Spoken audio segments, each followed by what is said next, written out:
Welcome to the instructions video for the Loan Amortization Schedule Interactive Calculator.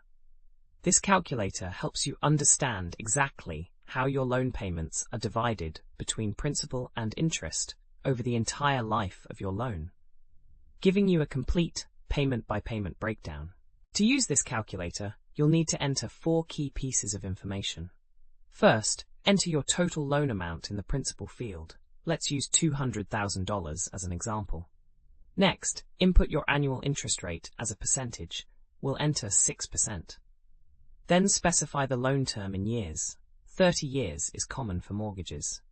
Finally, select the number of payments per year, typically 12 for monthly payments.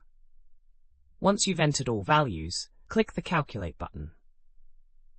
The calculator will generate a complete amortization schedule showing each payment number, the payment amount, how much goes to interest, how much reduces your principal, and your remaining balance after each payment. We have thousands of other free engineering calculators on our website. Head over and check them out.